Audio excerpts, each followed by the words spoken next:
നമസ്തേ, എല്ലാവർക്കും നമസ്തേ. സ്വാമിയേ ശരണം അയ്യപ്പ. ശബരിമല കുറച്ചു കാലമായി വല്ലാത്ത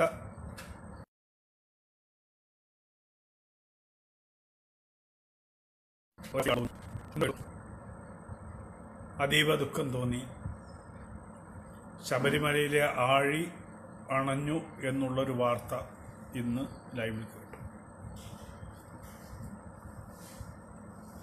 അങ്ങനെ സംഭവിച്ചിട്ടുണ്ടെങ്കിൽ പൊറുക്കാൻ പറ്റാത്ത അപരാധമാണ് ചെയ്തിരിക്കുന്നത്.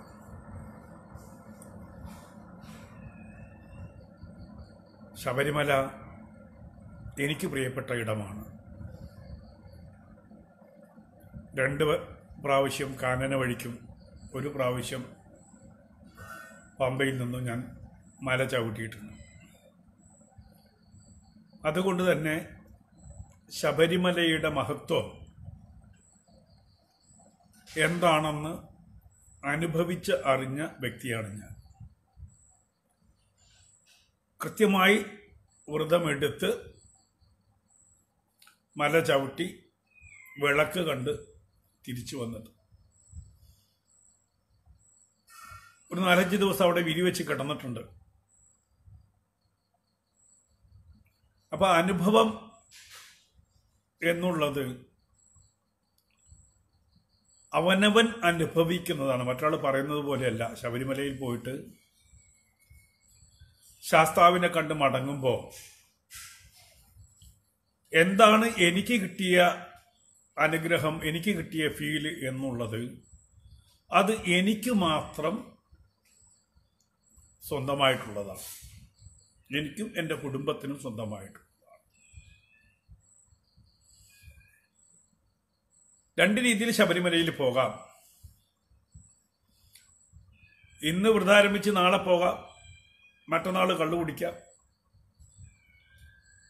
അങ്ങനെ ടൂറായിട്ട് പോകുന്ന ആൾക്കാർ ധാരാളമുണ്ട്. മന്ത്രിമാർ പോകുന്നത് പോലെ പരിവാരങ്ങളോടൊത്ത് പോയി ശബരിമലയിൽ പോയി മൂന്ന് കാണിച്ച് തിരിച്ചു വരാം. പക്ഷെ 41 ദിവസം വ്രതം അനുഷ്ഠിച്ച് പോകുന്ന ഒരു വ്യക്തിക്ക് ഉണ്ടാവുന്ന അനുഭവം കേവലം മണിക്കൂറുകൾ മാത്രം നീണ്ടു നിൽക്കുന്ന വ്രതം എടുത്ത് പോകുന്നവർക്ക് ഉണ്ടായിക്കൊള്ളണമെന്നില്ല. ഓരോ ക്ഷേത്രത്തിനും ക്ഷേത്രത്തിൻ്റെതായിട്ടുള്ള പവിത്രതകളുണ്ട്, ആചാര അനുഷ്ഠാനങ്ങളുണ്ട്. അതിൽ ശബരിമലയ്ക്ക് മാത്രമായിട്ടുള്ള ആചാര അനുഷ്ഠാനമാണ് ഈ 41 ദിവസത്തെ വ്രതവും. ആ വ്രതശുദ്ധിയോട് കൂടിയിട്ട് പോയിട്ട് തത്വമസി ആവുക. തത്വമസി ആവുക എന്ന് പറഞ്ഞു കഴിഞ്ഞാൽ ഇന്നത്തെ സമൂഹത്തോട് എന്താണ് തത്വമസി എന്ന് ചോദിച്ചാൽ ആർക്കറിയാം? അവിടെ വെച്ചിരിക്കുന്ന ഒരു ബോർഡാണ് തത്വമസി എന്ന് പറയുന്നവരാണ് കൂടുതലും. അവനവൻ എന്താണ് എന്ന് തിരിച്ചറിയുന്ന ഒരു പ്രക്രിയ. സ്വാഭാവികമായിട്ടും ഒരു സന്യാസിയാവാൻ ബ്രഹ്മത്തെ അറിഞ്ഞ് സന്യസിച്ച് മോക്ഷതലത്തിലേക്ക് എത്തുന്ന ആളുകൾ വളരെ കുറവായിരിക്കും. കുറച്ച് സന്യാസി സമൂഹം. പക്ഷെ ഒരു സാധാരണ വ്യക്തിക്ക് താൻ എന്താണ് തത്വമസി, അതല്ലെങ്കിൽ ബ്രഹ്മത്തിന്റെ അംശമായി താൻ മാറുന്നു, അത് ഞാൻ തന്നെ, നീ അത് ഞാൻ തന്നെ എന്ന് പറയുന്ന ആ തത്വത്തിലേക്ക് 41 ദിവസം കൊണ്ട് എത്താൻ പറ്റുന്ന ഒരു കുറുക്കു വഴി എന്ന് വേണമെങ്കിൽ തന്നെയും നമുക്ക് ശബരിമലയെ വിളിക്കാം. ഒരു ജീവിതം കൊണ്ട് നമ്മൾ നേടിയെടുക്കുന്ന തത്വമസി 41 ദിവസം കൊണ്ട് എങ്ങനെ നേടിയെടുക്കാൻ പറ്റും? 41 ദിവസം രാവിലെ എഴുന്നേറ്റ് ക്ഷേത്രത്തിൽ പോയി നല്ല കാര്യങ്ങൾ മാത്രം ചെയ്ത് വർജിക്കേണ്ടതിനൊക്കെ വർജിച്ച്, കുടുംബത്തിലെ മറ്റു ബന്ധങ്ങളൊക്കെ വർജിച്ച്, മത്സ്യമാംസാദികൾ വർജിച്ചു, ലഹരി ഉപേക്ഷിച്ചു. അങ്ങനെ 41 ദിവസം കൊണ്ട് ഒരു മനുഷ്യന്റെ മനസ്സ് ഒരു കുട്ടിയുടെ ഭാവത്തിലേക്ക് വരുന്നുണ്ട്. അയ്യപ്പനായി മാറുകയാണ് ഓരോ വ്യക്തി. ഞാനതിന്റെ തത്വാംശങ്ങളിലേക്കൊന്നും പോകുന്നില്ല, അത്രമാത്രം നമ്മൾ ചിന്തിക്കേണ്ട കാര്യമില്ല. ഓരോ വ്യക്തിയും അയ്യപ്പനായി മാറി അയ്യനെ കണ്ട് അത് ഞാൻ തന്നെയാണ്, നീ ഞാൻ തന്നെയാണ്, ഞാൻ നീ തന്നെയാണ്.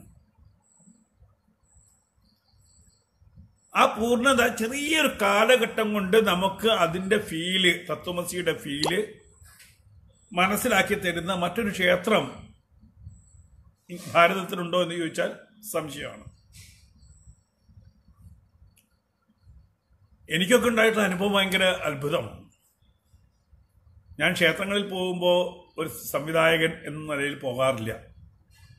സാധാരണക്കാരുടെ കൂടെ ഇരുമുടിയെടുത്ത് പേട്ട തുള്ളി അഴുതയിൽ മുങ്ങിക്കുളിച്ച് കല്ലെടുത്ത് അഴുത കയറി കല്ലിടാൻ കുന്നിൽ കല്ലിട്ട് അങ്ങനെ ഒരു സാധാരണക്കാരൻ അനുഭവിക്കുന്ന എല്ലാ വൈഷമ്യങ്ങളും അനുഭവിച്ചുകൊണ്ടാണ് ഞാൻ ആദ്യമായി ശബരിമലയ്ക്ക് പോകുന്നത്.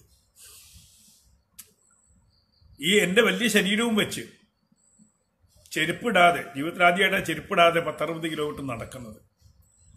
അപ്പൊ പേട്ട തുള്ളി കഴിഞ്ഞപ്പോൾ തന്നെ നല്ല ചൂടിലാണ് പേട്ട തുള്ളാൻ തുടങ്ങിയത്. പേട്ട തുള്ളി കാനന എത്തുന്നതിന് മുന്നേ തന്നെ എൻ്റെ കാലുകൾ പൊട്ടിയിരുന്നു, കാലുകൾക്ക് വേദനിച്ചു.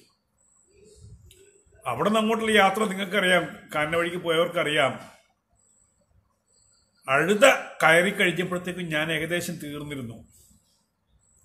പിന്നെ അങ്ങോട്ട് ഞാൻ ഇഴഞ്ഞ് മല ചവിട്ടി ഉച്ചയോടുകൂടി ഒരു 2-3 മണിയായി കാണും ശരംകുത്തിയിലെത്തി അവിടെ ശരംകുത്തിയുടെ അടുത്ത് ഞാൻ നിൽക്കുക. ആ ക്യൂ പിന്നീട് മുന്നോട്ട് പോകുന്നില്ല. 3, 4 5 6 അവസാനം ഞാൻ നടപ്പന്തലിൽ എത്തുന്നതിന് തൊട്ട് മുമ്പ് ഹരിവരാസനം നടയടച്ചു. അപ്പൊ ഇത്രയും കഠിനമായിട്ട് നടന്ന് ഈ ശരീരവും വലിച്ചു കൊണ്ടുപോയി ഇരിക്കാൻ പറ്റുന്നില്ല, നിൽക്കാൻ പറ്റുന്നില്ല, അത്ര കണ്ട് തിരക്കായിരുന്നു ഞാൻ പോയപ്പോൾ. അങ്ങനെ എനിക്ക് പിന്നെ ഈ നടയടക്കുകയും കൂടി ചെയ്തപ്പോഴത്തേക്കും സഹികെട്ട് ഞാൻ പറഞ്ഞു, വയ്യയ്യപ്പ, ഞാനിനി നിന്നെ കാണാനില്ല, എനിക്ക് മുന്നോട്ട് ഇനി പോകാൻ പറ്റില്ല. അങ്ങനെ നടപ്പന്തലിനടുത്ത് ഞാൻ പുറത്തേക്കിറങ്ങിയിട്ട് നിങ്ങൾക്കറിയാം, ആഴിയുടെ നേരെ മുമ്പിലൊരു കോഫി ഹൗസ് ഉണ്ട്. അവിടെ നിന്ന് കാപ്പി കുടിച്ച് ഞാനിങ്ങനെ നിൽക്കുക. ഭയങ്കര വേദനയാണ് കാലം. അപ്പോൾ ഈ ആഴിയുടെ അടുത്ത് നിന്നൊരു പോലീസുകാരൻ എന്നെ ഇങ്ങനെ വിളിച്ചു, ഒരു പരിചയമില്ലാത്ത പോലീസുകാരൻ. ഞാൻ അദ്ദേഹത്തിൻ്റെ അടുത്ത് ചെന്നു. അപ്പോൾ എന്നോട് പറഞ്ഞു, നിങ്ങളുടെ കൂടെ വന്ന ആൾ ആ ക്യൂവിലുണ്ടെന്ന്. അപ്പോൾ ആ ക്യൂ ഇങ്ങനെ വട്ടത്തിൽ കിടക്കണം, നിങ്ങൾക്ക് അറിയാമല്ലോ നടപ്പന്തലിലെ ക്യൂ എങ്ങനെയാണ്. ഞാൻ നോക്കിയപ്പം അയാളതിൻ്റെ ഏറ്റവും പുറകിൽ നിൽപ്പുണ്ട്. അപ്പോൾ ഞാൻ തൊട്ട് മുന്നോട്ട് നോക്കിയപ്പോൾ 18-ാം പടി കിടക്കുന്നു. ഞാൻ നേരെ അങ്ങോട്ട് കയറി ചെന്നു. അപ്പോൾ പോലീസുകാരെന്നെ തടഞ്ഞില്ല.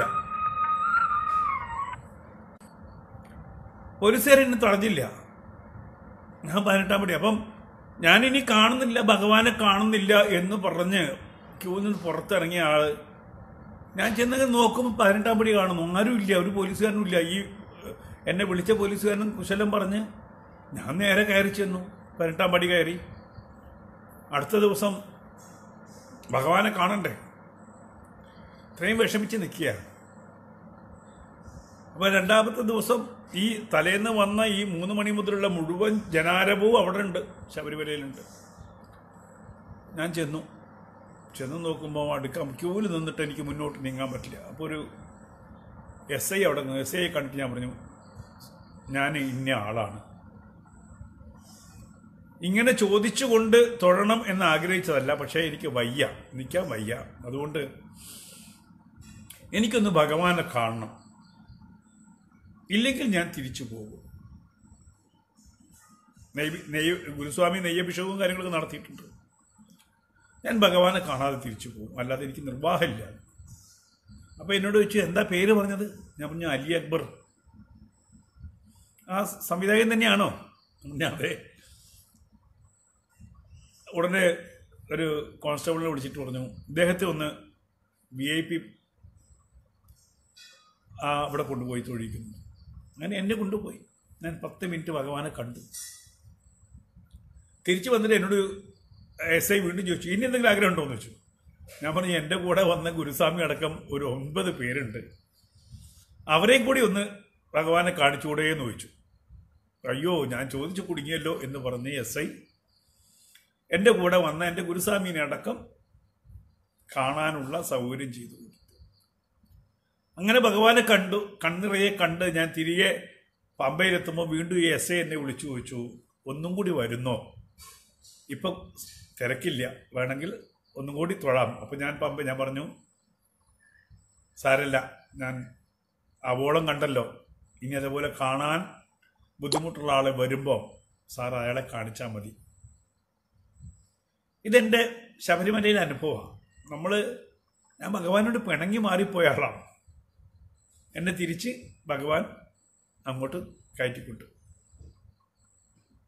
ഇങ്ങനെ എത്രയോ അനുഭവങ്ങൾ ഉണ്ടാകും അവിടെ. നമുക്ക് ഒരു ക്ഷേത്രവുമായി ബന്ധപ്പെട്ടിട്ടുണ്ടാവുന്ന, ഞാൻ നേരത്തെ പറഞ്ഞു, അവനവൻ്റെ അനുഭവം അത് മറ്റൊരാളോട് പറഞ്ഞാൽ ചിലപ്പം വിശ്വസിക്കില്ല. ഓ ഇത് ആകസ്മികം, നമുക്കൊക്കെ ആകസ്മികമാണല്ലോ. അതായത് മൂകാംബികയെ പോയിട്ട് കുടജാദ്രിയിൽ പോയി തിരിച്ചു വരുമ്പോൾ ഇതേപോലൊരു അനുഭവം ഉണ്ടായി. എൻ്റെ കാല് മുഴുവനും അന്നും ചെരുപ്പിടാതെയാണ് പോയത്. കുമ്മളയായി പൊള്ളച്ചു എൻ്റെ കാലിൽ 2 അടിയും. എന്നിട്ട് 2 സുഹൃത്തുക്കളുടെ തോളിൽ 2 കൈയും വെച്ച് പെരുവിരൽ ഊന്നിയിട്ടാണ് ഞാൻ തിരിച്ച് മൂകാംബികയിലെത്തുന്നത്. അങ്ങനെ നിങ്ങൾക്കറിയാം, മൂകാംബിക പോയി കഴിഞ്ഞാൽ നമ്മൾ ആ പുഴയിലേക്ക് ഇറങ്ങും, അരുവിയിലേക്ക് ഇറങ്ങി ഒന്ന് കുളിച്ചിട്ടാണ് രണ്ടാമത് ക്ഷേത്രത്തിൽ. അങ്ങനെ ഞാൻ ഈ കുമളയായിട്ടുള്ള കാലും കൊണ്ട് ഞാൻ പോയി ആ തീർത്ഥത്തിലൊന്ന് മുങ്ങി എഴുന്നേറ്റ് വന്ന് കരക്കിരുന്നപ്പം എൻ്റെ കാലിൻ്റെ അടിയിൽ ഒരു പാട് പോലില്ല. ഇത് ഞാൻ നുണ പറയുന്നതാണ് എന്ന് പലരും പറയും. പക്ഷെ എൻ്റെ കൂടെ അന്ന് വന്ന ആൾക്കാരൊക്കെ ഇന്നും ജീവിച്ചിരുന്നുണ്ട്. സീരിയലൊക്കെ അഭിനയിക്കുന്ന ഏലിയാസ്, എൻ്റെ അസിസ്റ്റൻ്റായിരുന്ന ദിലീപ്, രമേശ്, സീഡിറ്റിലെ എഡിറ്റർ രമേശ്, അങ്ങനെ ജയൻ ചെമ്പഴന്തി, സ്റ്റിൽ ഫോട്ടോഗ്രാഫർ ജയൻ ചെമ്പഴന്തി, അവരൊക്കെ ഇന്ന് ജീവിച്ചിരിപ്പുണ്ട്. അപ്പോൾ ഈ അത്ഭുതം കണ്ടിട്ട് ഞാൻ ഈ പുഴയിലിറങ്ങി കുളിച്ച് വരുമ്പം, അതായത് പപ്പടം പൊള്ളിയതുപോലെ ഇരുന്ന എൻ്റെ കാലിനകത്ത് ഒരു സ്കിന്ന് പോലും, ഇളകിയ ഒരു സ്കിന്ന് പോലും ഇല്ല. അപ്പൊ ഈ കാല് അത്ഭുതത്തോടെ ഏലിയാസ് നോക്കിയിട്ട് പറഞ്ഞു, അലി നീ ഇനി നടക്കേണ്ടി വരില്ല. എത്രയോ വർഷങ്ങൾക്ക് മുമ്പുള്ള കാര്യം ഞാൻ പറയുന്നത്. അലി നീ ഇനി നടക്കേണ്ടി വരില്ല. സത്യത്തിൽ അതിനുശേഷം ഞാൻ നടക്കേണ്ടി വന്നിട്ടില്ല. കാരണം അത് കഴിഞ്ഞ് വന്നിട്ടാണ് ജൂനിയർ മാൻഡ്രേക്ക് എന്ന സിനിമ എടുക്കുന്നത്. ആ ജൂനിയർ മാൻഡ്രേക്ക് സൂപ്പർ ഹിറ്റാകുന്നു. അതിൻ്റെ നിർമ്മാതാവ് എനിക്കൊരു കാറ് തരുന്നു. അന്ന് മുതൽ ഇന്ന് വരെ 95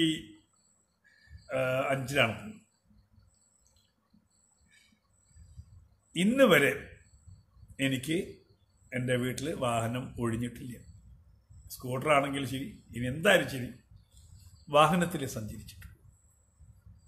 ഇതൊരാളോട് പറഞ്ഞാൽ ആകസ്മിക്കുന്നു. ആയിക്കോട്ടെ, നമ്മൾ തർക്കിക്കാനൊന്നും പോകുന്നില്ല. ശബരിമലയിൽ വരുന്ന ആളുകൾക്ക് ലഭിക്കുന്ന ആശ്വാസം, സ്വാന്തനം, അതുകൊണ്ടാണ് വീണ്ടും വീണ്ടും ആൾക്കാർ വരുന്നത്. ഇപ്പം നമ്മൾ പ്രത്യേകിച്ചും ആന്ധ്രയിൽ നിന്നും എല്ലായിടത്തു നിന്നും ആളുകൾ വീണ്ടും വീണ്ടും വരുന്നുണ്ടെങ്കിൽ അതിലെനിക്ക് തോന്നുന്നു ഏറ്റവും കൂടുതൽ ശബരിമലയ്ക്ക് വന്ന ഒരു വ്യക്തി നമ്മുടെ MN നമ്പ്യാരാണ്, തമിഴ്നാട്ടിൽ നിന്ന്. ആയ കാലം മുതൽ നടപ്പന്തലൊക്കെ പണിയാൻ എം എൻ നമ്പ്യാരാണ് മുൻകൈ എടുത്തതെന്ന് കേട്ടിട്ടുണ്ട്. പെരിയ സ്വാമിയായിരുന്നു എം എൻ നമ്പ്യാർ. തമിഴ്നാട്ടിൽ നിന്ന് ഏറ്റവും കൂടുതൽ ആർട്ടിസ്റ്റുകളെയൊക്കെ ഈ ശബരിമലയിൽ എത്തിച്ചത് എം എൻ നമ്പ്യാരാണെന്നും ഞാൻ കേട്ടിട്ടുണ്ട്. അയ്യപ്പന്റെ വലിയ ഭക്തനായിരുന്നു എം എൻ നമ്പ്യാർ. ആ രീതിയിൽ ഓരോ വ്യക്തിക്കും ഉണ്ടാവുന്ന അനുഭവങ്ങളാണ് വീണ്ടും വീണ്ടും ശബരിമലയിലേക്ക് എത്തിക്കുന്നത്. അങ്ങനെ നിറഞ്ഞൊഴുകിയ പമ്പ പോലെ, പമ്പയിൽ എത്ര ജലമുണ്ടോ അതിനേക്കാൾ കൂടുതൽ ആളുകൾ അവിടെ വന്നിട്ടുണ്ട്. നിങ്ങൾക്കൊക്കെ അറിയാം. പമ്പയിൽ കുളിച്ച് ഇരുമുടിക്കെട്ടിൽ നെയ്ത്തേങ്ങയുമായി പോയി ആ നെയ്യ് അഭിഷേകം ചെയ്ത് അതിൻ്റെ ഒരു അംശം വാങ്ങി തിരിച്ചിറങ്ങുന്നതാണ്. അങ്ങനെ ഇന്ന് നിർഭാഗ്യവശാൽ ആ നെയ്യ് അവിടെ ആടുന്നില്ല, അഭിഷേകം ചെയ്യുന്നില്ല. എന്താണ്? കൊറോണ. നമ്മൾ മിൽമാപ്പാൽ മേടിക്കുന്നുണ്ടല്ലേ, അരി, പയറ്, പപ്പടം, വെളിച്ചെണ്ണ, ഇതൊക്കെ എത്ര എത്ര കൈമാറിയിട്ടാണ് നമ്മുടെ കയ്യിലേക്ക് വരുന്നത്. കൊറോണയ്ക്ക് അങ്ങനെ വരാൻ പാടില്ലേ? മാർക്കറ്റിൽ നിന്ന് നമുക്ക് അരി മേടിക്കാം, നെയ്യ് മേടിക്കാം, അത് വീട്ടിൽ കൊണ്ട് ഉപയോഗിക്കാം. എത്രയോ ആളുകൾ കൈകാര്യം ചെയ്യും. ശബരിമലയിലേക്ക് നെയ്യും കൊണ്ട് പോയാൽ കൊറോണ വരും. ശുദ്ധമായ ത്യാഗിക്കുള്ളിൽ അത് വല്ലാത്ത അത്ഭുതം എനിക്ക്. ഇനി നെയ്യ് എന്താണ്? നെയ്യ് തിളപ്പിക്കാവുന്ന സംഗതിയാണ്. ആടിയ നെയ്യ് ആയിക്കോട്ടെ, ആടുന്ന നെയ്യ് ആയിക്കോട്ടെ,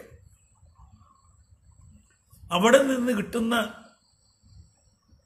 ആ നെയ്യ് ഒന്ന് നന്നായി തിളപ്പിച്ചോളൂ. അഥവാ ഈ പറയുന്ന രോഗാണുക്കൾ ഉണ്ടെങ്കിൽ നശിച്ചു പോവില്ലേ? അപ്പോൾ ആടിയത് കൊണ്ട് എന്താണ് കുഴപ്പം? ഇത് എൻ്റെ ഒരു യുക്തിയാണ് കേട്ടോ. പിണറായി വിജയൻ്റെ യുക്തിയല്ല എൻ്റെ യുക്തി. അതല്ലെങ്കിൽ ശാസ്ത്രം. അവിടേക്ക് മുണ്ടെടുത്താ പോകുന്നത്. നമ്മളെ അണുവിമുക്തമാക്കിയിട്ടൊന്നുമല്ല, ടെസ്റ്റ് ചെയ്യുന്നു അല്ലേ? അണുവിമുക്തമാക്കിയിട്ടൊന്നുമല്ല. മനുഷ്യർ പോകുന്നു, അയാളുടെ ഭാണ്ഡം പോകുന്നു, അയാളുടെ വസ്ത്രം പോകുന്നു, അയാളുടെ ദേഹം പോകുന്നു. അതിനൊന്നും ഇല്ലാത്ത വിലക്ക് നെയ്യിനെന്താ? എനിക്ക് മനസ്സിലാവുന്നില്ല. ഭഗവാൻ അർപ്പിക്കാവുന്ന പൂക്കൾ ഏതൊക്കെ ദേശത്തു നിന്ന് വരുന്നു, അതും അവിടെ കയറി ചെല്ലുന്നു. ആ പൂക്കൾ അർപ്പിക്കുന്നുണ്ട്. പടിപൂജ കഴിഞ്ഞു അല്ലേ? പടിപൂജ നടക്കുന്നു. അതിനൊന്നുമില്ലാത്ത വിലക്ക് ഈ നെയ്ക്ക് എങ്ങനെ വരുന്നു? ഒരു ഭക്തൻ അവിടേക്ക് കൊണ്ടുപോകുന്നതിൽ ഏറ്റവും ശ്രേഷ്ഠമായിട്ടുള്ള തന്റെ മനസ്സാണ് നെയ്യിലെ തേങ്ങ. ക്ഷമിക്കണം, തേങ്ങയിലെ നെയ്യ്. തന്റെ ആത്മാവിനെ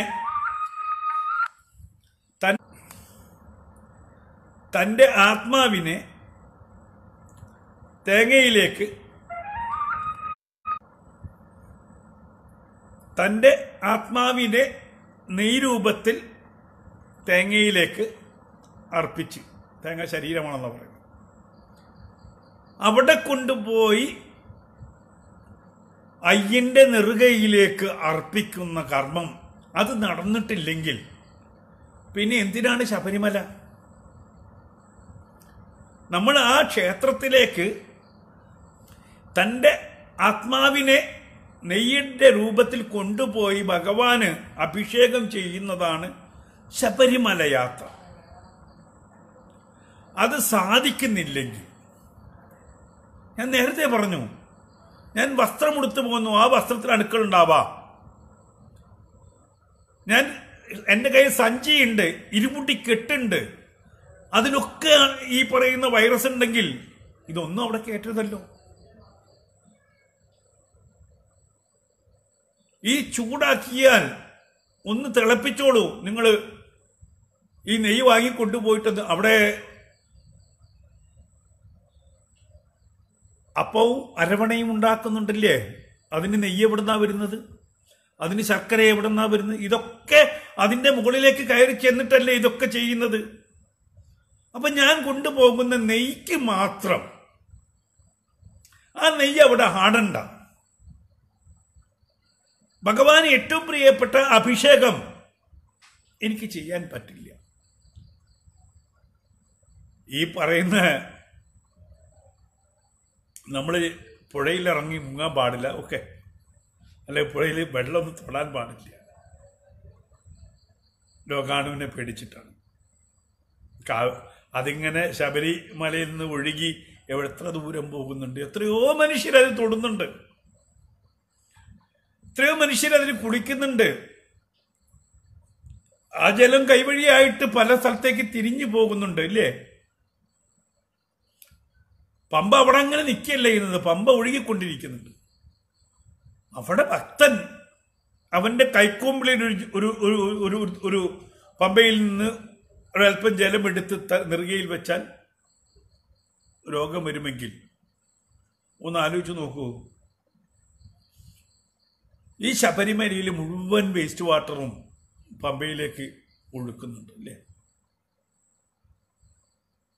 കാലങ്ങളായി ഒഴുക്കിയിട്ടുണ്ട്, കക്കൂസിലെ മാലിന്യമടക്കം. അപ്പൊ രോഗത്തിന് ആർക്കും പേടിയുണ്ടായിരുന്നില്ല. ഞാൻ കൊറോണ വ്യാപിക്കില്ല അങ്ങനെ, ഒന്നാമത് കൊറോണ ഇല്ല എന്നുള്ള സർട്ടിഫിക്കറ്റ് കൊണ്ട് വരുന്ന ഒരു വ്യക്തിയാണ് ഈ നെയ്യ് കൊണ്ടുവരുന്നത്.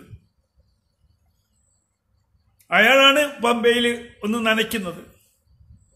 അപ്പൊ കൊറോണ ഇല്ലാത്ത ആൾക്ക്, സർട്ടിഫിക്കറ്റ് വാങ്ങിച്ച വന്ന ആൾക്ക് ഇത് ചെയ്യാൻ പാടില്ല, നെയ്യ് കൊണ്ടുപോകാൻ പാടില്ല എന്ന് പറഞ്ഞാൽ ദുഃഖമുള്ള കാര്യമാണ്. അതുകൊണ്ട് തന്നെയാണ് ആഴികെട്ടതും. ഭഗവാന് ഏറ്റവും പ്രിയപ്പെട്ട അഭിഷേകം ലഭിക്കാതെ അതിന്റെ പാതിയാണ് എങ്ങോട്ട്. എന്താണ് നമുക്ക് പറ്റിയത്? ഹൈന്ദവ സമൂഹത്തിന് എന്താണ് പറ്റിയത്? ഒന്നിനോടും പ്രതികരിക്കാതെ തന്റെ കുഞ്ഞ ആവശ്യങ്ങൾ പോലും പൂർത്തീകരിക്കാൻ പറ്റാത്ത അവസ്ഥയിലേക്ക് ആ സമൂഹം മാറും. മറിച്ചോ ഇതര മതങ്ങളുടെ കൂടിച്ചേരലുകളും എല്ലാം നടക്കുന്നുമുണ്ട്. പള്ളിയിൽ 50 പേർക്ക് കയറാം. മിക്ക പള്ളികളിലും ഞങ്ങൾ പറയും ഹൗസ് എന്നാ പറയുക, ചെറിയൊരു കുളം, ജലം നിറച്ചു വെച്ചാണ്. അതിൽ നിന്ന് വെള്ളം കോരി, കൈകൊണ്ട് കോരി ഈ ഒളു എടുത്തിട്ടാണ് പള്ളിയിൽ കയറുന്നത്. ഇന്ന് വരെ ഗവൺമെന്റ് ഒളു എടുക്കുന്ന ഈ പറയുന്ന ചെറിയ കുളങ്ങൾ പറ്റില്ല, അത് അടച്ചിടണം എന്ന് പറഞ്ഞിട്ടുണ്ടോ? എന്റെ ചോദ്യമാണ്. ഈ രാജ്യത്തെ മുഴുവൻ പള്ളികളിലും ഹൗസിൽ നിന്ന് മിക്കവാറും പൈപ്പ് വളരെ കുറച്ചേ ഉള്ളൂ. ഈ പറയുന്ന ഹൗസ് എന്ന് പറയുന്ന കുളത്തിൽ നിന്ന് എല്ലാവരും വെള്ളമെടുത്ത് കൈയും കാലും കഴുകി ഒതു എടുത്ത് നിസ്കരിച്ച് പോകുന്നു. 50 ആണെങ്കിൽ 50, 25 ആണെങ്കിൽ 25. അവിടെ വെള്ളത്തിന് വിലക്കില്ല, തലയെക്കെട്ടിന് വിലക്കില്ല.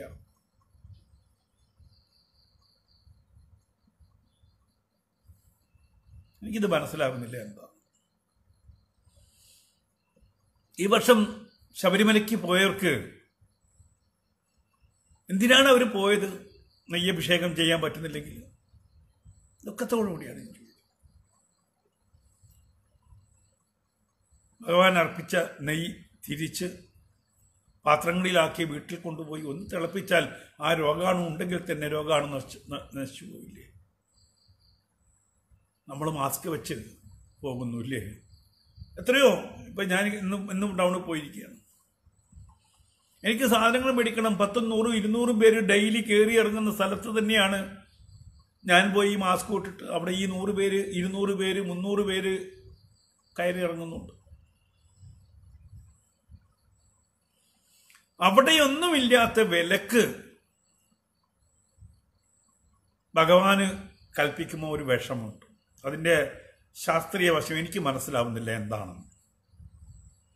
ഭഗവാന്റെ പൂക്കൾക്ക് കുഴപ്പമില്ല, ഭഗവാന് അർപ്പിക്കുന്ന മറ്റ് ദ്രവ്യങ്ങൾക്ക് കുഴപ്പമില്ല. ഭക്തൻ കൊണ്ടുപോകുന്ന ദ്രവ്യം, ആ ഹവിസ് മാത്രം എങ്ങനെയാണ് രോഗം പരത്തുക എന്ന് എനിക്കറിയില്ല. എന്തായിക്കോട്ടെ, ഏതായാലും ദുഃഖമുള്ള ശബരിമലയെ കുറിച്ച് ഓർക്കുമ്പോൾ ഒഴുകിയെത്തിയ ജനങ്ങൾ അതില്ലാതെ ശുഷ്കിച്ച ഒരവസ്ഥയിലേക്ക് കാണുമ്പോൾ 2 വർഷം മുമ്പുണ്ടായ അതിക്രമം മുഴുവൻ ഓർത്തു പോവുകയാണ്. അവിടേക്ക് ആരൊക്കെയാണ് കയറ്റാൻ ശ്രമിച്ചത്? ഞാൻ രാഷ്ട്രീയം പറയുകയല്ല, ബോധപൂർവം ആ ക്ഷേത്രത്തിൻ്റെ പവിത്രത നശിപ്പിക്കണമെന്നും പറഞ്ഞു ഒരുപാട് പേർ ശ്രമിച്ചു. ശ്രമിച്ചവരൊക്കെ അനുഭവിക്കുന്നുണ്ട്. എന്തിനു വേണ്ടിയാ, ആർക്കു വേണ്ടിയാണ് അത് ചെയ്തത്? ആ ക്ഷേത്രം നശിച്ചു കാണണം എന്ന് ആഗ്രഹിക്കുന്നവരാരാണ്?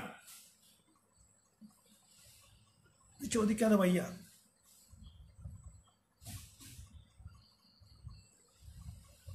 ആകെ കൂടി കേരളത്തിൽ ഇതര ക്ഷേത്രങ്ങളെ പരിപാലിക്കുന്ന ശ്രേഷ്ഠമായ സ്ഥാനമാണ്, തിരുവിതാംകൂറിലെ ശ്രേഷ്ഠമായ സ്ഥാനമാണ് ശബരിമലയ്ക്ക്.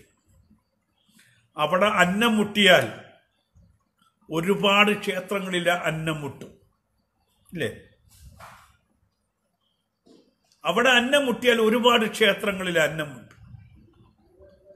അവിടുത്തെ അന്നം മുട്ടിക്കാൻ ശ്രമിച്ചാലോ ഒരുപാട് പേരുടെ അന്നവും മുട്ടും. ഇപ്പം സംഭവിച്ചുകൊണ്ടിരിക്കുന്നതാണ്. ഈശ്വരനോട് ഒരു ബലപരീക്ഷണത്തിന് ചെന്നപ്പോ ആരാണ് ജയിച്ചത്? ഭഗവാനാണോ ജയിച്ചത്? അതോ അങ്ങോട്ട് കോർക്കാൻ പോയ ദേവസ്വം ബോർഡോ ഇടതുപക്ഷ ഗവൺമെന്റോ? ആരാണ് ജയിച്ചത്? ആരാണ് ഇന്ന് അനുഭവിക്കുന്നത്? ഈ ഗതി മാറിയിട്ട് അവിടെ മുഴുവൻ നിറഞ്ഞ് ജനസാഗരം എത്തുമെന്ന് എനിക്കറിയാം. പക്ഷെ ഭഗവാൻ വിചാരിച്ചിട്ടുണ്ട്, കൊല്ലം ഇങ്ങനെ പോട്ടെ. ആരാണോ എനിക്കെതിരെ വിരൽ ചൂണ്ടിയത്, ആ വിരലുകൾ ഇല്ലാതെ ആയിട്ട് മതി ഇനി ഉത്സവം എന്ന് അയ്യപ്പനും തീരുമാനിച്ചു. അയ്യപ്പന്റെ ഹിതമാണ് നടക്കുന്നത്, നമ്മുടെ ഹിതമല്ല. അയ്യന്റെ ഹിതം മാത്രമേ അവിടെ സംഭവിക്കുകയുള്ളൂ. മിണ്ടാത്ത, ഒന്നും സൃഷ്ടിക്കാൻ കഴിയാത്ത വെറും കല്ലാണ്. അങ്ങനെയാണല്ലോ കുറെ ആളുകൾ ദേവതകളെ കുറിച്ച് പറയുന്നത്. അതെ, മിണ്ടില്ല, അനങ്ങില്ല, എന്നെ കണ്ട അയ്യപ്പന്റെ വ്രതം തെറ്റുമോ എന്നൊക്കെയല്ലേ ചോദിച്ചത്. ആരുടെ വ്രതമാണ് തെറ്റിയത്? ഹൈന്ദവത്തിന് മാത്രമുള്ള ഒരു പ്രത്യേകതയാണ്, തൂണിലും തുരുമ്പിലും അണുവിലും ഈശ്വരനെ ദർശിക്കുന്ന വലിയ ഒരു ചിന്താധാര.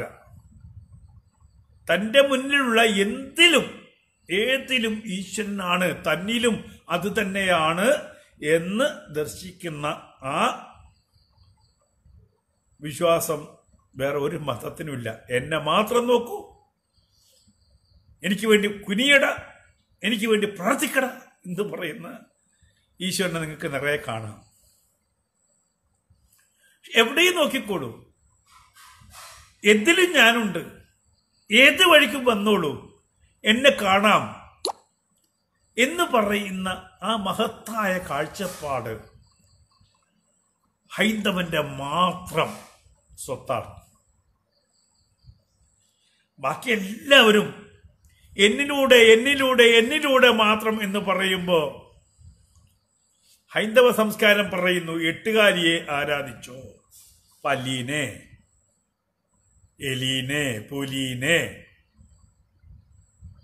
കല്ലിനെ, മണ്ണിനെ, ജലത്തിനെ, വായുവിനെ, മണ്ണിനെ, എല്ലാത്തിലും ഉള്ളത് ഞാനല്ലേ. പിന്നെ നീ എന്തിനാണ് ഭയപ്പെടുന്നത്? എന്തിനെ നോക്കിയിട്ടും ഈശ്വര എന്ന് വിളിച്ചോളൂ. കണ്ണാടി നോക്കിയിട്ടും ഈശ്വര എന്ന് വിളിച്ചോളൂ. അതുകൊണ്ടാണ് നാരായണ ഗുരു കണ്ണാടി പ്രതിഷ്ഠിച്ചത്. അത് നീ തന്നെയാണ് എന്ന് പറയാൻ വേണ്ടിയിട്ട്. എവിടെയും ഈശ്വരനാണ്. ഇപ്പോ 2-3 ദിവസം മുമ്പ് ഒരു ആള് ചോദിച്ചു, നല്ലത് മാത്രമാണോ ഈശ്വരീയം? അങ്ങനെയാണെങ്കിൽ കെട്ടതും ഈശ്വരീയം ആണ്. കെട്ടതും ഈശ്വരീയമാണ്. എന്തിനകത്തും ഈശ്വരീയം. എന്താണ് കെട്ടത്? ഒരാൾക്ക് കെട്ട ഭാവം എപ്പോഴാണ് ഉണ്ടാവുന്നത്? അലി അക്ബർ എപ്പോഴാണ് മോശമാവുന്നത്? ഞാൻ മോശമായി പെരുമാറുമ്പോഴാണ് മോശമാവുന്നത്. ഞാൻ മോഷ്ടിക്കുമ്പോഴാണ് കള്ളനാവുന്നത്. ഞാൻ കൈക്കൂലി വാങ്ങിക്കുമ്പോഴാണ് കൈക്കൂലിക്കാരനാവുന്നത്. അല്ലെങ്കിലോ എൻ്റെ ഉണ്മയായിട്ടുള്ള ഭാവം, ഞാൻ ജനിച്ച് എൻ്റെ അമ്മയുടെ ഗർഭപാത്രത്തിൽ നിന്ന് പുറത്തു വന്നപ്പോ എല്ലാരെ കണ്ടാലും ചിരിക്കുന്ന ഒരു മുഖമുണ്ടായിരുന്നു എനിക്കില്ലേ? നിങ്ങൾക്കും അത് തന്നെ. എല്ലാരെ കണ്ടാലും ചിരിക്കുന്ന, വിശന്നാൽ മാത്രം കരയുന്ന ഒരു കുഞ്ഞായിരിക്കുന്ന ഒരവസ്ഥ എല്ലാവർക്കും ഉണ്ടായിരുന്നു. അപ്പൊ നമ്മൾ ഈശ്വരനായിരുന്നു. ആ ഈശ്വരന്റെ കൂടെ പതിയെ വളർന്നു വന്നപ്പോൾ എനിക്ക് ആ ഈശ്വരത്വം കുറഞ്ഞു കുറഞ്ഞ് ഞാൻ മോഷ്ടാവായോ കൈക്കൂലിക്കാരനായോ അല്ലെങ്കിൽ ഈ പറയുന്ന ദൈവത്തെ നിഷേധിക്കുന്ന നിഷേധിയായോ ഒക്കെ മാറിയിട്ടുണ്ടെങ്കിൽ ഈശ്വരനല്ല തെറ്റ്. നിന്റെ ഉള്ളിലുള്ള ഈശ്വരനെ നീ കറുപ്പടിച്ചു മാറ്റുന്നു. ഞാൻ ആ കുട്ടിയോട് പറഞ്ഞു, ചീത്തയിലും ഈശ്വരനുണ്ട്. അതിന് ഉദാഹരണമായി ഞാൻ പറഞ്ഞത്, ഒരു വിളക്ക് കത്തുന്നു, വിളക്കിന്റെ ഗ്ലാസിൽ മുഴുവനും കരി പിടിച്ചിട്ടുണ്ട്. വിളക്കിന്റെ തിരിയിലെ പ്രകാശം അല്പം പോലും പുറത്തേക്ക് വരുന്നില്ല. അതാണ് കെട്ടവന്റെ അവസ്ഥ. ഉള്ളിൽ ഈശ്വരനുണ്ട്, പക്ഷേ കറ പിടിച്ചിരിക്കുകയാണ്, ചുറ്റും കറ പിടിച്ചിരിക്കുക. ആ കറയൊന്ന് തുടച്ചു നോക്കൂ, അകത്തിരിക്കുന്ന പ്രകാശം പുറത്തേക്ക് വഴിഞ്ഞൊഴുകും. അകത്തെ പ്രകാശം പുറത്തേക്ക് വഴിഞ്ഞൊഴുകും. നമ്മുടെ ഓരോ മനുഷ്യരിലും ഈ കറ പിടിച്ചിട്ടുണ്ട്. പുറത്ത് എന്തായാലും നമ്മുടെ ഉള്ളിലെ ഈശ്വരത്വം അങ്ങോട്ട് പുറത്തേക്ക് വരാതെ കറ പിടിച്ച് കിടക്കുന്ന അവസ്ഥ. ആ കറയെ തുടച്ച് നീക്കുന്ന പ്രക്രിയ എന്താണ് എന്ന് ചോദിച്ചാൽ ഞാൻ പറയും, അത് ഹൈന്ദവ സംസ്കാരമാണെന്ന്. അതാണ് ഭഗവത്ഗീതയെന്ന് ഞാൻ പറയും. അതാണ് വേദമെന്ന് ഞാൻ പറയും. അതാണ് പുണ്യപുരാണങ്ങളെന്ന് ഞാൻ പറയും. എൻ്റെ ഉള്ളിലുള്ള കറകളെ തുടച്ചു നീക്കി മിനുസപ്പെടുന്ന പ്രകാശമാക്കുന്ന പ്രക്രിയ എന്താണോ അതാണ് ഹൈന്ദവം.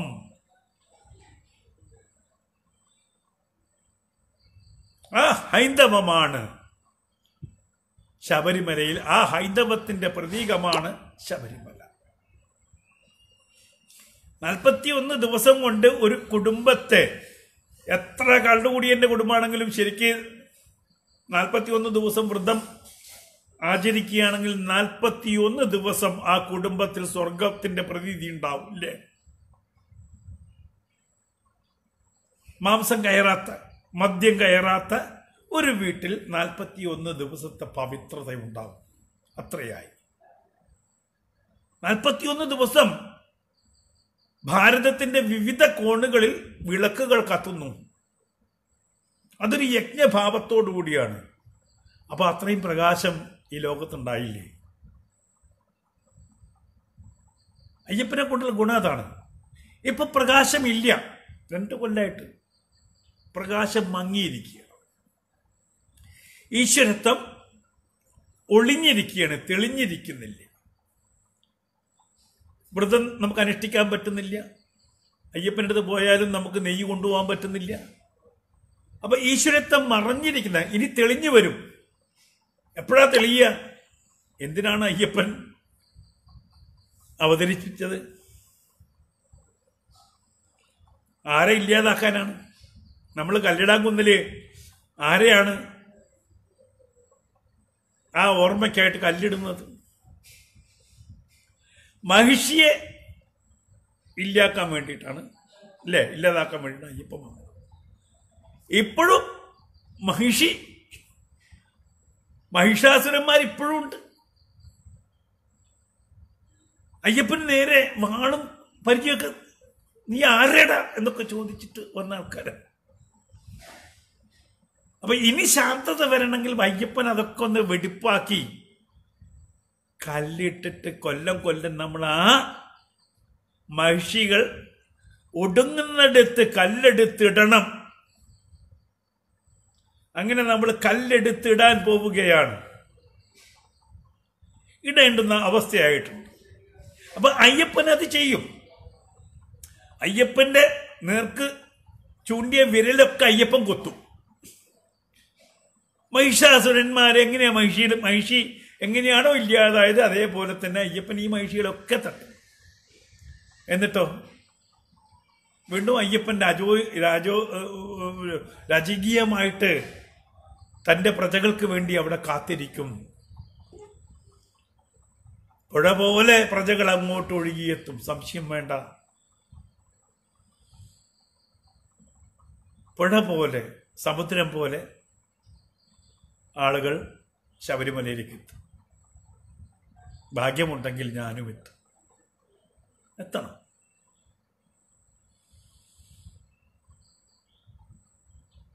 അത്രയേ ഉള്ളൂ പറയാൻ.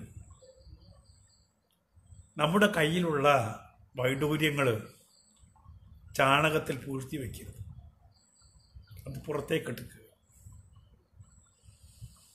ഹൈന്ദവ സംസ്കാരത്തിൽ ജനിക്കാൻ കഴിഞ്ഞ ഓരോ ജീവനും അഭിമാനിക്കണം.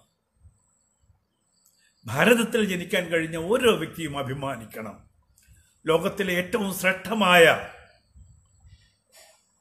ശ്രേഷ്ഠമായ ഭൂമി മണ്ണിൽ ജനിക്കാൻ കഴിഞ്ഞതിൽ അഭിമാനമുണ്ടാവണം നമുക്ക് ഓരോരുത്തർക്കും. അത് മുസൽമാനായിക്കോട്ടെ, ക്രിസ്ത്യാനി ആയിക്കോട്ടെ, ലോകത്തിലെ മുഴുവൻ പ്രകാശം കൊടുക്കുന്ന ഒരു വിളക്കിന്റെ കീഴിലാണ് നമ്മൾ ജനിച്ചത്. ഇവിടെ വന്ന ക്രിസ്ത്യാനിക്കും മുസൽമാനും അഭയം കൊടുത്ത നാടാണ്. എന്തിനാ കൂടുതൽ പോകുന്നത്? വാവര് താഴെ ഇരിപ്പുണ്ടില്ലേ? ഭാരതത്തിലെ ഓരോ ഹിന്ദുവും മുസൽമാനും ക്രിസ്ത്യാനിയും ശബരിമലയ്ക്ക് വരുന്നുണ്ടെങ്കിൽ വാവര് പള്ളിയിൽ ഒന്ന് വലം വെച്ച് വാവർക്ക് കൊടുക്കാനുള്ളത് കൊടുത്തിട്ടാണ് മുകളിലേക്ക് അയ്യപ്പന്റെ നേരെ മുന്നിലും വാവരയിൽ. അതാണ് ഹൈന്ദവ സംസ്കാരം.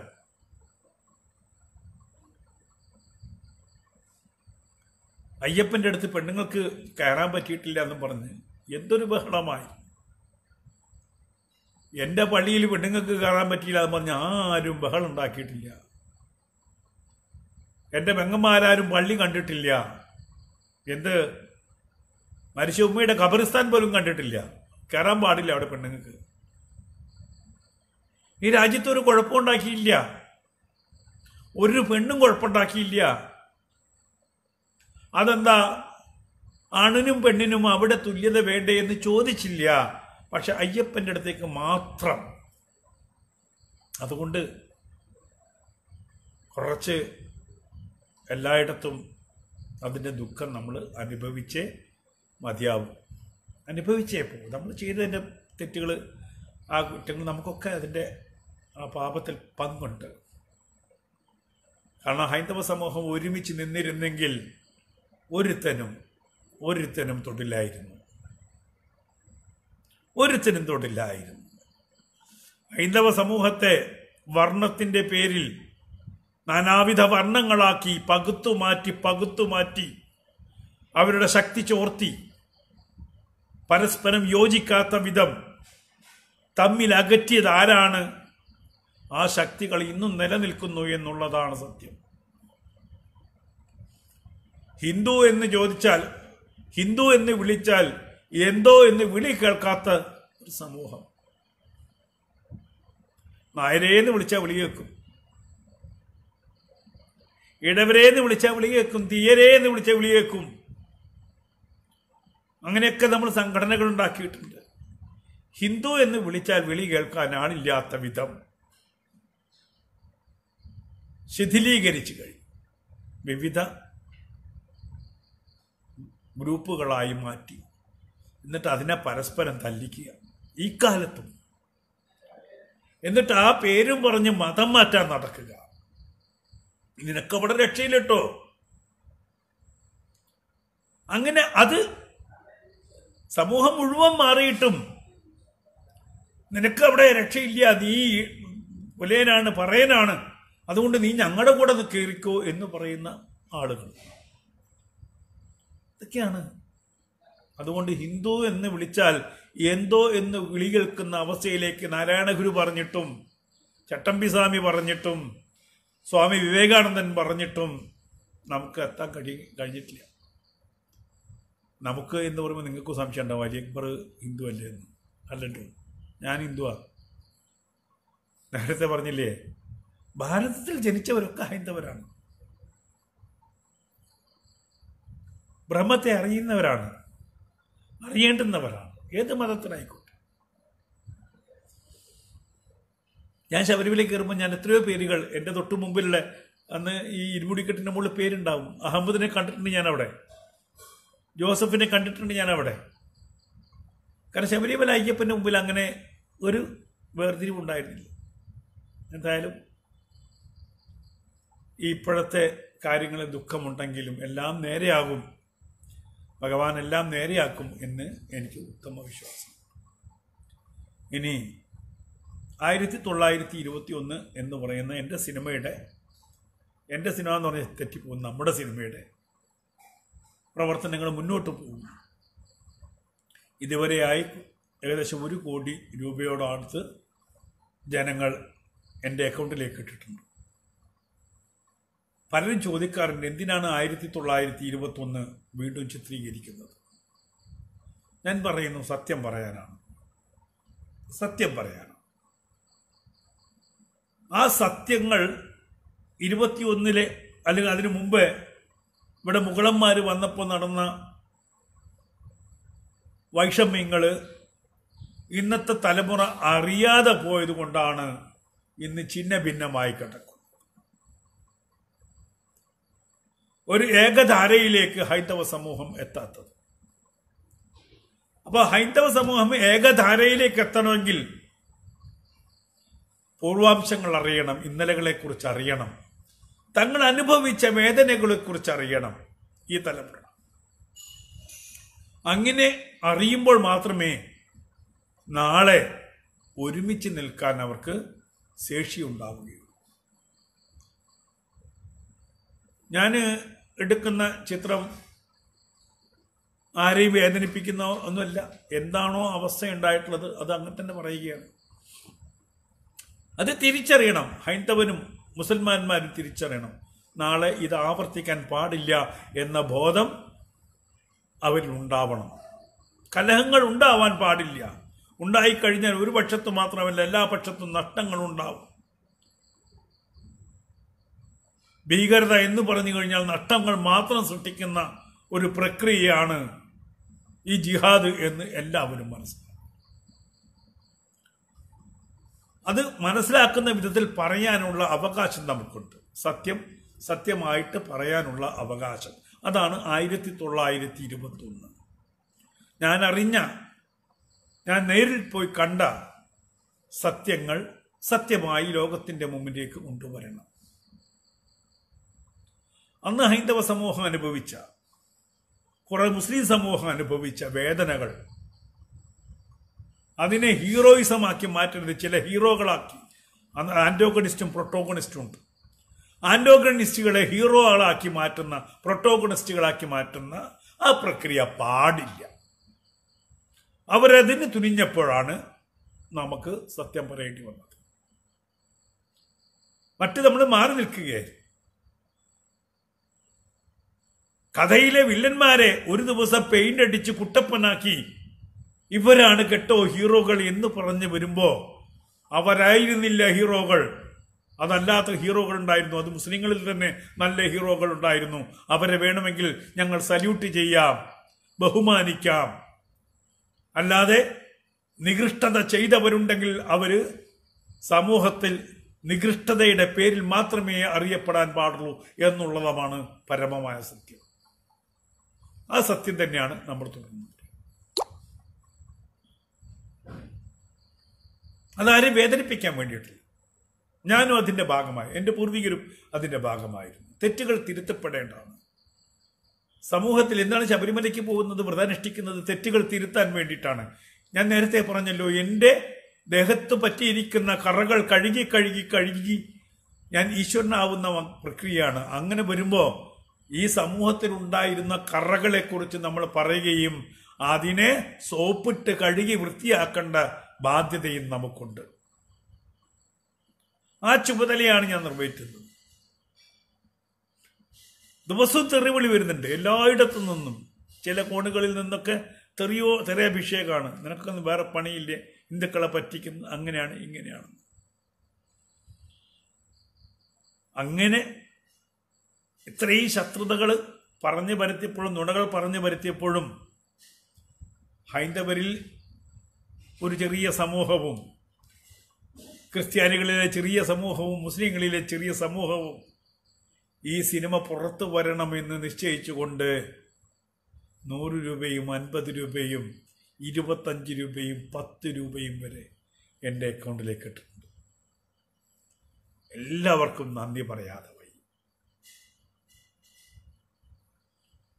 അത് നടക്കണം, അടുത്ത തലമുറ ഇത് അറിയണം എന്നുള്ള ആഗ്രഹം. ഞാൻ അതിൻ്റെ പ്രവർത്തനത്തിലാണ് 24 മണിക്കൂർ. 80 കോടി മുടക്കി ചെയ്യാനിരുന്ന, അപ്പുറത്ത് ചെയ്യാനിരുന്നൊരു പടം 8 കോടി പോലും ഇല്ലാതെ 3 കോടി രൂപയ്ക്ക് തീർക്കാമെന്ന് കണക്ക് കൂട്ടിയിട്ടാണ് മുന്നോട്ട്. അതിൽ 1 കോടി എത്തി, ഇനിയും എത്തും, എത്തിക്കൊണ്ടേയിരിക്കും, എനിക്ക് ഉറപ്പുണ്ട്. കാരണം ഞാൻ ധർമ്മത്തിന് വേണ്ടിയാണ് പെടാപ്പാട് പെടുന്നത്. ആ ധർമ്മം എന്നെ രക്ഷിക്കും. ധർമ്മത്തെ ആര് രക്ഷിക്കുന്നുവോ അവനെ ധർമ്മം രക്ഷിക്കും എന്നുള്ള ഉത്തമ വിശ്വാസം എനിക്കുണ്ട്. അതുകൊണ്ട് തന്നെ ധർമ്മത്തിന് വേണ്ടി ചലിക്കുക. ആ പ്രക്രിയയാണ് ഞാൻ ചെയ്യും. സഹായിക്കാൻ പറ്റുന്നവരൊക്കെ സഹായിക്കുക. അതിന് കണക്ക് ഇത്ര ഇങ്ങനെ എന്നൊന്നും ഞാൻ പറഞ്ഞിട്ടില്ല. ഒരുപാട് ഇടങ്ങളിൽ നിന്ന് ഇങ്ങനെ 10, 50, 100 രൂപയും വന്നിട്ടാണ് ഈ പറയുന്ന 1 കോടിയിലേക്ക് ഈ എൻ്റെ സിനിമയുടെ ഫണ്ട് എത്തുന്നത്.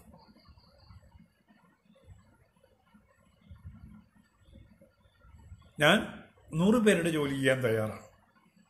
നിങ്ങൾ നിങ്ങളുടെ ഒരു അര ദിവസത്തെ, വേണ്ട 1/4 ദിവസത്തെ ഒരു ചായയുടെ പണം ധർമ്മത്തിന് വേണ്ടി മാറ്റിവെക്കും. എങ്കിലിത് ഭംഗിയായി നടക്കും. ഒരു വ്യക്തി എന്ന നിലയ്ക്ക് ഈ സമൂഹം എനിക്ക് തന്ന സ്നേഹം, അതാണ് ആ 1 കോടി രൂപ 1 കോടിയിലേക്ക് എത്തുന്നത്. ഞാനൊന്ന് വിളിച്ചു ചോദിച്ചപ്പോൾ ഇങ്ങനെയൊക്കെ ഇത്രയൊക്കെ ശത്രുക്കൾ കിണഞ്ഞു പരിശ്രമിച്ചിട്ടും 1 കോടി രൂപ എന്നെ വിശ്വസിച്ച് ഈ സമൂഹം എനിക്ക് അയച്ചിട്ടുണ്ടെങ്കിൽ എനിക്കറിയാം അവരെന്നെ സ്നേഹിക്കുന്നുണ്ടെന്ന്. അവർക്ക് കൊടുത്ത വാക്ക് എനിക്ക് പാലിക്കുകയും വേണം. അയ്യപ്പൻ അനുഗ്രഹിക്കട്ടെ. അയ്യപ്പൻ അനുഗ്രഹിക്കട്ടെ. ശബരിമലയ്ക്ക് പോയിട്ടില്ലെങ്കിലും ഇവിടെ നമുക്ക് എന്തു ചെയ്യാം? സ്വന്തം വീട് ശബരിമലയാക്കി മാറ്റാം. നമുക്കൊക്കെ വ്രതമനുഷ്ഠിക്കാം, അയ്യനെ വിളിക്കാം, അയ്യനെ സ്മരിച്ചുകൊണ്ടേയിരിക്കാം. നല്ലത് വരും. ചീത്ത മാറി നല്ല കാലം വരും. ആ നല്ല കാലത്തിന് നമുക്ക് ഒരുമിച്ച് നീങ്ങാം. എല്ലാവർക്കും അനുഗ്രഹം ഉണ്ടാവട്ടെ, ഈശ്വരൻ്റെ അനുഗ്രഹം ഉണ്ടാവട്ടെ, നന്മയുണ്ടാവട്ടെ. ശബരിമല വീണ്ടും ആഴി അണയാതെ, അണമുറിയാതെ ഭക്തരെത്തുന്ന അവസ്ഥയിലാവട്ടെ, ആവണം. ധർമ്മത്തിന് വേണ്ടി ഞാൻ നേരത്തെ എൻ്റെ ഹൈന്ദവ സഹോദരന്മാരോട് പറയുകയാണ്, ഹിന്ദു എന്ന് വിളിച്ചാൽ എന്തോ എന്ന് വിളി കേൾക്കുന്ന അവസ്ഥയിലേക്ക് നിങ്ങൾ എന്നെത്തുന്നുവോ അന്നേ ഇവിടെ മാറ്റമുണ്ടാവുകയും നന്മയുണ്ടാവുകയും നായരായും ബ്രാഹ്മണനായും പറയനായും പുലയനായും ഒക്കെ വിഘടിച്ച് നിന്നാൽ നിങ്ങൾ ധർമ്മത്തെ ഇല്ലാതാക്കുന്ന പ്രക്രിയ തുടരുന്നു എന്നർത്ഥം. ഞാൻ ഗീതയിൽ വർണ്ണവ്യവസ്ഥ കണ്ടിട്ടില്ല, പുരാണത്തിലും കണ്ടിട്ടില്ല. അത് ജോലി വ്യവസ്ഥയായിട്ടാണ്. ഞാനും ക്ഷത്രിയൻ്റെ ജോലി ചെയ്യാറുണ്ട്, വൈശ്യൻ്റെ ജോലി ചെയ്യുന്നുണ്ട്, ശൂദ്രൻ്റെ ജോലി ഞാൻ ചെയ്യുന്നുണ്ട്. ഏത് ഭാവമാണ് എന്നിൽ കൂടുതലുള്ളതെന്ന് ചോദിച്ചാൽ ശൂദ്രൻ്റെ ഭാവമാണ്. കാരണം ഞാൻ സർവീസ് മോട്ടീവാണ്. ഞാൻ എൻ്റെ മനസ്സുകൊണ്ട് ഒരു സർവീസ് എന്ന നിലയ്ക്ക് എപ്പോഴും ചിന്തിക്കുന്ന ഒരു വ്യക്തിയാണ് ഞാനൊരു വൈശ്യനല്ല, കച്ചവടക്കാരനല്ല. ഒരിക്കലും കച്ചവടക്കാരനാവാൻ എനിക്ക് പറ്റില്ല. അപ്പം എൻ്റെ വർണ്ണം എന്താണെന്ന് ചോദിച്ചാൽ ഞാൻ തീർച്ചയായിട്ടും പറയും ഞാൻ ശൂദ്രനാണ്. ഒരു ഡോക്ടർ ശൂദ്രനാണ്. ജനങ്ങളെ സേവിക്കുന്നവരെല്ലാം ശൂദ്രരാണ്.